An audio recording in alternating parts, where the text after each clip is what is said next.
É, Oi, meu nome é Luiz Henrique e nós somos o Grupo I. Eu sou o João Pedro.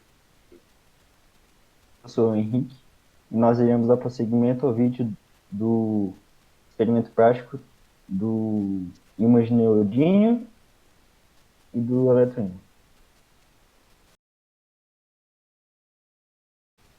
Nesse vídeo, nesse vídeo, para resumir, nós iremos fazer um experimento utilizando um eletroímã e um ímã de neodímio. E nesse experimento, nós iremos aferir com um magnetômetro do celular para conseguir determinar qual vai ser a densidade do campo magnético que vai está sendo gerado pelo ímã e pelo eletroímã ao decaimento da distância.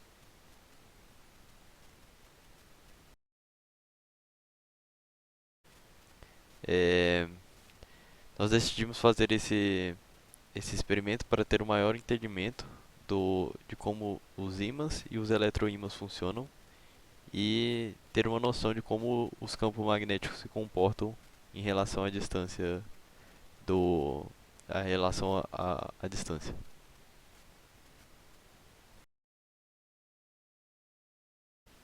Bom, para começar essa parte teórica, vamos explicar o funcionamento da regra da mão direita com a passagem de corrente em um fio que cria campo magnético. Com a mão direita, o dedão fica no sentido da corrente. Você pega, por exemplo, um fio que a corrente está indo nessa direção, da esquerda para a direita. Você envolve o fio com a sua mão, o dedo polegar sempre no sentido da corrente. E os quatro dedos eles vão especificar a direção do campo magnético que envolve o fio. Então, nesse caso, o campo magnético está nesse sentido. E, e se for no sentido contrário, também é a mesma coisa. As mãos, os dedos, os quatro dedos indicam a direção do campo magnético e o dedo indica o sentido da corrente. O ímã de neodímio, ou um ímã normal, ele tem duas polaridades, polo sul e polo norte. Algumas características já foram discutidas, que é a impermeabilidade, inseparabilidade dos polos, perda de magnetização por temperatura, entre outras. Então, vamos supor que aqui seja um ímã, barra reta, e o polo norte, é que o polo sul como muita vantagem. O campo magnético tende a sair do polo norte e ir em direção ao polo sul, sendo mais intensificado, sendo mais intenso com dependência da distância. Essas partes aqui mais perto do ímã, o campo ele já é bem definido. Quanto mais ele se afasta, menos ele fica definido, chega não pode ficar reto. Bem nessa parte aqui. Essa parte é, é com orientação de 180 graus. É, eu iria explicar a regra da mão direita, só que num arco ou num círculo. É, Se nós temos um arco assim, a regra da mão direita vai ser igual igual para uma regra da mão direita normal, só que como é um arco, né? O campo vai seguir no arco, né? Aí o, o campo magnético vai indo assim, né? O que isso afeta é que o campo magnético vai formar meio que uma linha reta, assim, passando no meio do arco.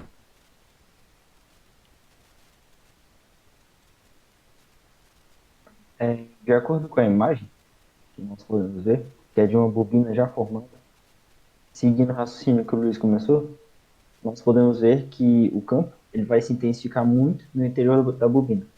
Ou seja, o campo vai se concentrar lá dentro e vai fluir em uma direção, indo do polo sul para o polo norte.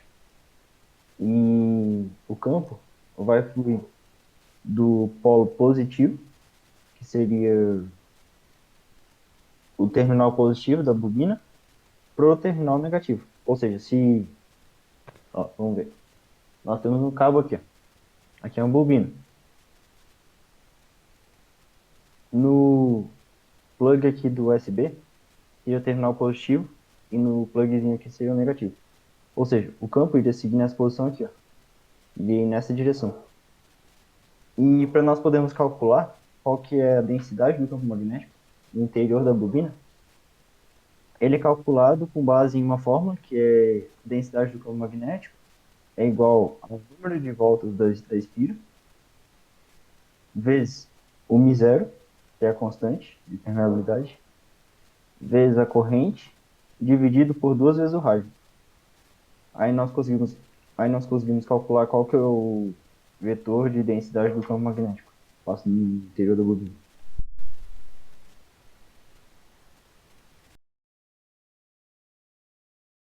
Eu vou mostrar o decaimento agora do campo do eletroímã aqui, né? Aí, quando tá colado aqui no eletroímã, fica aqui mais ou menos 700, né? Nanoamperes, nanotesla. Mas aí quando a gente vai afastando aqui, né? A gente pode ver tipo 2 centímetros de distância já cai para quase o normal, né? Aí uns 4 centímetros já tá normal. Tá. Agora a gente vai comparar com o ímã, né? O campo magnético com o ímã normal de neodímio.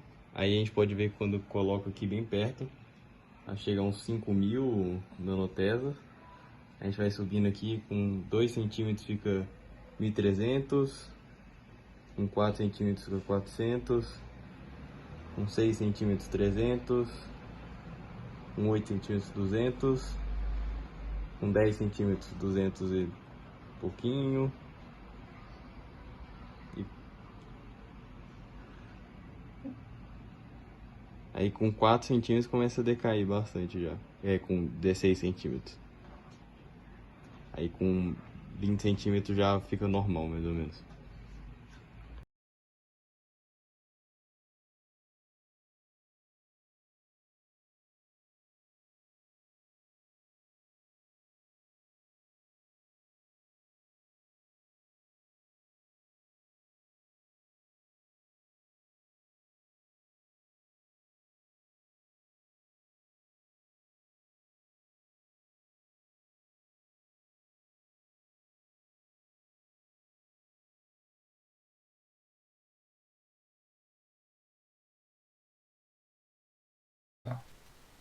Então, eu queria entender o porquê que o prego tem que ser de ferro. Então, ele não precisa ser necessariamente de ferro, né? Mas é porque prego é normalmente de ferro ou de ligas metálicas. Mas aí ele tem que ser de um material ferromagnético. Que isso faz? Ele meio que conduz o campo que está passando ali.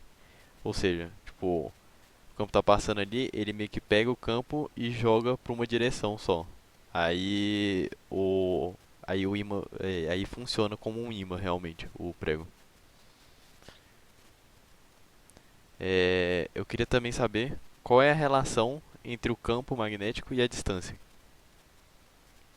A relação entre o campo e a distância é que quanto maior a distância do emissor do campo, menor vai ser a densidade do campo magnético. Com isso, o campo vai ser menos intenso quando a distância aumenta.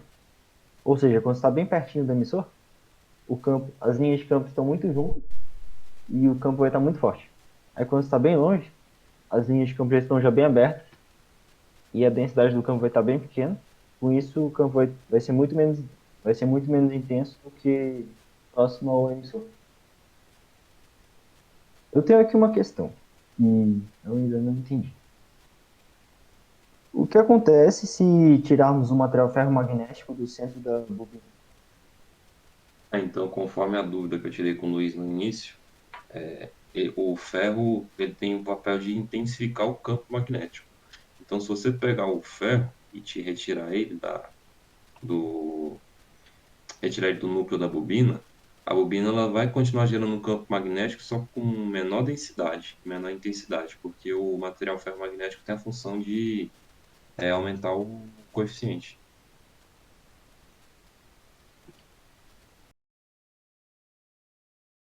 Luiz, o que você achou em relação a todo o experimento que nós fizemos?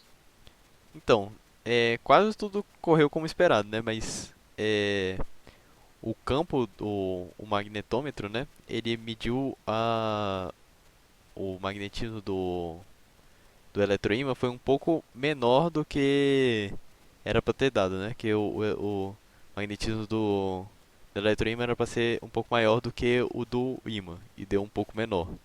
Isso, assim, não correu como esperado, mas deu para ter um entendimento como é que eletroímãs e ímãs funcionam.